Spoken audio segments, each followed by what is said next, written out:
غیروں کی سازشیں تو اپنی جگہ، مگر کیا آج کے مسلمان ایمانی اعتبار سے اتنے کمزور ہو گئے ہیں کہ چند سکوں کی چمک دھمک ان کے ایمان کے لیول کو گھٹا دے، چند کاغذات کی غیر موجودگی ان کی توحید کی بنیادوں کو ہلا کر رکھ دے، یا کسی کا ڈر اور خوف انہیں ارتداد کی راہ کا مسافر بنا دے؟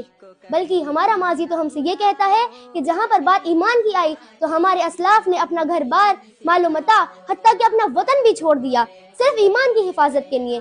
انہیں کھولتے ہوئے تیل میں ڈالا گیا، ان کے نظروں کے سامنے ننھے ننھے بچوں کے جسموں پر گھوڑے دوڑا دیے گئے اور ان کی آنکھوں میں سلائیاں پھیر دی گئی، سولی پر لٹکا دیا گیا، سروں کو نیزوں پر چڑھا دیا گیا، مگر ان غیور مسلمانوں کے ضمیر نے دامن مصطفیٰ سے غداری کرنا گوارا نہیں کیا۔ انہوں نے اپنی جان راہ خدا میں نثار کر دی۔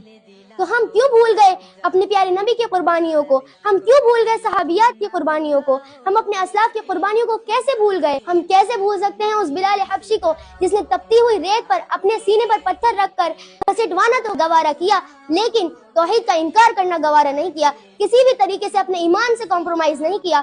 تو آج ہماری بہنیں کیوں 2 ٹکے کی جاب کی وجہ سے اپنا ایمان کھو رہی ہیں؟ کیوں اپنے ایمان سے ہاتھ دھو رہی ہیں؟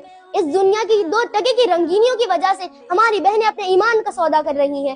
میری پیاری بہنوں، ہماری صحابیات نے، ہمارے پیارے نبی صلی اللہ علیہ وسلم نے اس ایمان کو ہم تک پہنچایا تو ہمیں اس کی حفاظت مرتے دم تک کرنی ہے۔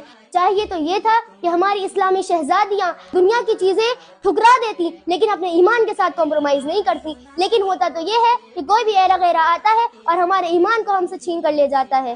کیسے ہمارا ضمیر کیسے گوارا کرتا ہے؟ میری بہنوں، ذرا تنہائی میں بیٹھ کر غور و فکر کیجئے کہ ہمارا ایمان اگر اتنا ہی سستا ہوتا تو ہمارے اسلاف اتنی قربانیاں کیوں دیتے؟ حضرت سمیہ کیوں شہید ہوتی؟ حضرت آسیہ کو کیوں شہید کیا جاتا؟